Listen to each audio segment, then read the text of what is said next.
Fortnite is suing a teenager. Yes, you heard that correctly. If you haven't seen these screenshots circulating on social media, they're from the legal case Epic Games versus Sabortian.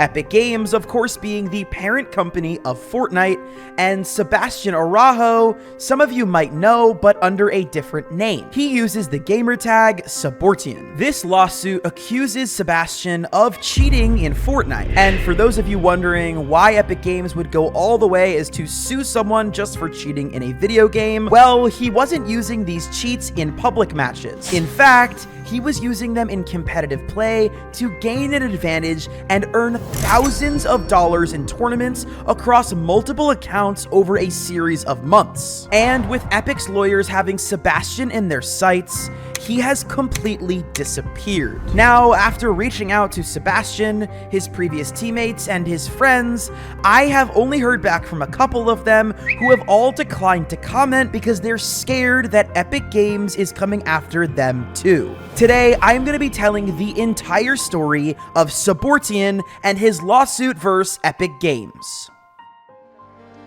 If you're a fan of Fortnite, you've probably come across one or two, or maybe like 25 hackers during your time playing the game. These guys are everywhere, ruining your ranked games, constantly causing trouble in competition, and sometimes even teaming up with the highest ranked players to earn more money. Some of you may have seen my last video about the cheating problem in Fortnite, and although that one was very informative about how people are cheating, this one is going to go into a lot more nitty-gritty about the legal consequences and dangers of cheating. And for those of you who haven't seen that video yet, I'm going to do a very quick recap of what we talked about. Hackers have been a problem since the beginning of gaming, and Fortnite has been no different. And with these hackers getting worse and worse, it's gotten to the point where cash cups were unplayable, and especially in the zero builds game mode. For those of you that don't know, Epic Games even had to remove cash cups in the zero build game mode because pretty much every single leaderboard was filled with exclusively cheaters. With all of this buzz, people were starting to take notice of the hacker problem.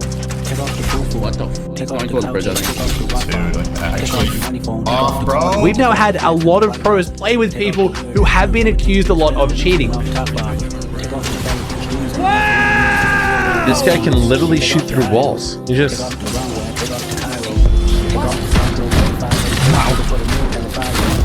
Wow, bro! He just mashed his gold. It's the fucking cheaters! It's the fucking cheaters! Oh my god! They were watching all the times that streamers got killed by hackers in Fortnite. Just to summarize the entire situation, basically there's a ton of hackers, and players like me, and I'm sure a lot of you, are fed up with the way the game was going. Billion-dollar company, bro. Literally multi-billion that does collabs to exploit children, by the way, fired their whole staff team. Kids are fucking cheating, streaming, and they still can't get rid of them. This game has been out for 5-7 years! Until recently, Fortnite was not doing much about any of this. Although Epic Games does have the easy anti-cheat, which is one of the best anti-cheats in gaming equipped, it just wasn't stopping the cheaters. But on November 26th, Fortnite announced their plans for Chapter 6, along with a lengthy list of changes coming to the competitive integrity rules in tournaments. Just to name a few, they're introducing FNCS Divisional Cups that require players to advance through multiple rounds of competition before being able to compete for that cold hard cash. And for those of you wondering how that will stop hackers, basically the idea is if you have to play 2 tournaments before getting to the 3rd tournament where you can earn money, well then Epic Games is more likely to catch you hacking before you actually get a chance to earn money. On top of that, another rule that was put in place is that if you're caught playing with a cheater in a tournament, you will now face a 28-day competitive ban. And if you get caught a second time, well, you risk being banned permanently. On top of that, anybody who receives a 14-day or longer competitive ban cannot compete in FNCS tournaments that season, or whatever the next FNCS after your ban is. And perhaps the most important announcement, which is most relevant to what we're talking about today, Epic has promised to ramp up legal action against both players who cheat and cheat sellers. Although this is shocking, it isn't completely new for Fortnite. There have been a few rare cases of Epic Games suing cheat sellers, but they have been very few and far between. In 2017, Epic Games sued a 14-year-old who was advertising hacks on his YouTube channel. And then again in 2022, Epic Games sued a different cheater known as Blaze FN. Blaze was selling cheats alongside inactive accounts with rare skins and a whole bunch of other things that go against Epic TOS. Like I said, I did a full video already explaining a lot of that stuff, but I just want you guys to have a full picture of what's happened up until this point. But other than those two examples and a couple other smaller cases that were settled outside of the courtroom, there haven't been a ton of people catching cases from cheating in Fortnite. So when this new rule came out with Epic saying they were going to start taking legal action, a lot of people didn't believe them until now. On December 16th, 2024, just 4 days before I'm recording this video, Epic Games launched a lawsuit against another known cheater named Sabortian, or Sebastian Araujo. Unfortunately, we don't have a ton of information about Sabortian. As soon as he heard that he was being sued by Epic, he privated all of his accounts that were once public and also has stopped talking to everybody online. But what we do know from Epic's legal paperwork is that he does live in the state of California in the United States, and he is 18 years or older because otherwise they would have had to keep his name private. As far as Sabortian's Fortnite career goes, his Wikipedia page says that he came into the competitive scene on April 8th of 2023 at DreamHack San Diego. And let's just say he didn't do too well, coming only in 21st in the qualifying rounds. While we don't know if this was his first official tournament, because we do have proof that he had switched accounts many times, this was the first tournament attributed to his main account, so we're gonna count that as his first. Following this tournament's poor performance, Sabortian mostly focused on playing zero builds. He would compete in a few cash cups throughout the end of 2023 and into the beginning of 2024. Sabortian would only ever play on the NA region and rarely placed higher than 50th. Then later on in 2024, something seemed to click. And that thing was most likely the cheats that he had installed on his PC. On March 28th of 2024, Sebastian placed third in a weekly duos console cash cup, earning $650. Following that cash cup, he started consistently placing higher and even playing in multiple regions outside of North America, like Europe and OCE. He ended up getting multiple first place finishes in zero build cash cups. And at the beginning of this video, I told you guys, zero build cash cups were where all of the cheaters went to win.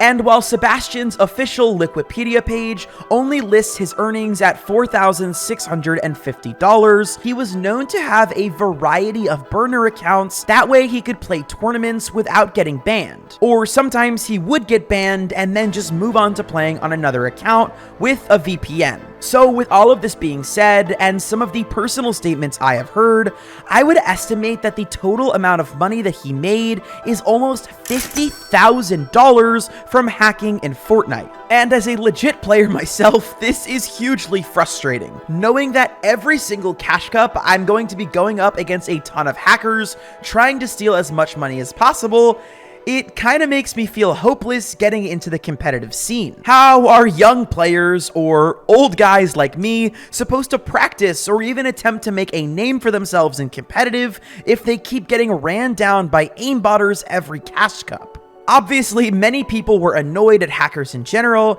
but especially Sebastian, because he wasn't exactly hiding his hacks. It was pretty obvious to everybody in the community that this guy was fully rage hacking. In fact, he was called out multiple times on Twitter by other players, including one of the best Fortnite players of all time, Malibuca. As you can see from the screenshot that Malibuca tweeted, Sabortian is at the top of the leaderboard, and then Malibuca says that the entire top 5 are rage cheating. Whether or not all of them are cheating, I don't know, but Malibuca seems to know what he's talking about, and we do know for a fact now that Sabortian was cheating, which means a lot of those other people probably were too. Because of all this attention, Epic Games needed to do something. Every time his account would get banned, he would just come back on another one, sometimes even even using the same name again. Nothing was working, so Epic Games had to take the next logical step. They were going to court. On December 18th of 2024, Epic Games announced on their competitive Twitter page that they were launching a lawsuit against a player who was caught cheating in official tournaments. This tweet was in response to the original changes in community policing that were announced back in November that I mentioned before. So this was clearly Epic Games saying that they would live up to their word and finally hold cheaters accountable. While Epic Games didn't announce on the Twitter who this lawsuit was against, it wasn't very hard to find the cheater. All these sleuths on Twitter and other social medias quickly deduced that the unlucky cheater was none other than Sabortian. After finding that out, I used a public records lookup to get access to the complaint filed by Epic Games, and I read all 21 pages so that you guys don't have to. And before I tell you what the contents is, I want you all to know that this is all public information that you can find yourself, so this isn't me giving away anything secret that I shouldn't. I'll even leave the link to the complaint by Epic Games down below in the description so you guys can read it in detail if for some reason you want to do that. But for those of you who aren't going to read it and would rather hear me explain it, here we go. For those of you who aren't legal gurus, a complaint in a lawsuit is basically the document that starts off the lawsuit. It's filled out by the plaintiff, which in this case is Epic Games, who is the person that's complaining about somebody else's action. And on this complaint, it lists all of the allegations against the defendant, also known as Sabortian, who is the person that allegedly did something wrong. In this complaint, it defines Sabortian as a cheater who uses aimbot and wall hacks. Despite being banned multiple times, he continues to make fake accounts and uses spoofers to cheat at the game. Epic Games claimed that Sabortian is allegedly violating them in 4 different ways: circumvention of technological measures, breach of contract, copyright infringement, and fraud in the inducement. And if those 4 phrases were confusing to you, they were to me too, so I did a little bit of research, and I'm going to break down exactly what Epic Games is claiming in the most simple possible terms. The first claim, which is circumvention of technological measures, sounds very complicated, but essentially it's pretty simple. Sabortian is allegedly going out of his way and completely ignoring the anti-cheat systems that were put in place to stop hacking. He uses things like a multi-computer DMA setup and spoofers. For the second claim, the breach of contract, this is more obvious. His actions directly violated multiple contracts that he agreed to during his time playing competitively. As gamers, we randomly agree to so many contracts and terms of service and never really think about what we're signing. For those of you that don't know, that little thing that pops up before you start a new Fortnite tournament where you have to hit agree is essentially a contract. And if you're like me and you're a legit player, you don't even worry about reading them because it's not going into your mind that you're going to get caught for doing anything. But when you're a hacker, things get a little bit more tricky. So essentially, this breach of contract is that Sabortian clicked that little agree button, but didn't actually do what he agreed to do. Third, Epic Games has claimed copyright infringement, and this one might not be as obvious. However, when you use cheats, you are essentially using a version of Fortnite that is warped to allow things like aimbot and wall hacks to work. These are considered unauthorized use of the game's software code. When he was banned the first time, Fortnite terminated his end user license agreement, which means he can never play Fortnite again. But by making a new account, he bypassed Epic, further infringing on their copyright. And finally, the most confusing of the 4 for me, fraud in the inducement. But after doing a little bit of research, it wasn't so difficult to understand. What fraud in the inducement basically means is that you trick somebody else into signing an agreement. So for example, I'm trying to sell you my old car. I can tell you that nothing's wrong with it, but secretly I know that the engine doesn't work and the car won't run. But I make you sign a contract, and after you buy it, it breaks down on the highway driving home. That would be fraud in the inducement because I lied to get you to sign a contract. However, in this case, Sabortian made fake accounts after getting banned. And according to Epic Games lawyers, he did this at least 3 times that we know about. And he accepted the Fortnite EULA with these accounts 9 whole times. Not to mention, he also entered into 18 tournaments, accepting the tournament agreement each time. Since Sabortian knowingly made fake accounts to deceive Epic Games, this could be considered fraud. And that's enough of the legal jargon for this video. Now I'm gonna explain what the consequences of this actually might be. At this time, we don't know exactly how much money or what consequences Epic Games is looking for, but it would have to match on some level to the damage that Epic Games took because of his hacking. And to be clear, this isn't as simple as just paying back the money that he stole. This cost Epic Games way more than the $50,000 that he took from cheating in competition. Because of the hacking that's been going on, many players have quit the game. This means less people are playing and spending their hard-earned cash on the newest Skibbity Toilet backbling. And although I don't know exactly how much money Epic Games wants, there was some insider information that Aussie Antics said he had on Twitter where Epic Games might be seeking up to $200,000 in this lawsuit. However, the final payout could be less than this or even way more, depending on how everything plays out in court. So far, Epic Games lawyers have a pretty good track record of stuff like this, so if I was Sabortian, I would have also disappeared from the internet too. As I said earlier in the video, I did reach out to Sabortian for comment, as well as some of his friends on Discord and previous teammates, and even the ones that did talk to me didn't want their names or anything that I could associate back to them to be put in this video because they are scared. And with all of this being public information in the courts, there is only going to be more coming out, and who knows if this is going to stop with Sabortian, because Epic Games could be coming after everybody, including you. Well, that's if you're a cheater. Anyways, I hope you guys enjoyed this video. This one was super interesting and took me a lot of research, so please do hit the subscribe button if you enjoyed. Comment down below whether or not you think that Epic Games should be suing Sabortian, and as always, watch this video right here. I will see you guys in the next one. I love you all. Thank you for all the support. Enjoy the holidays and the new year, and I will see you soon. Peace!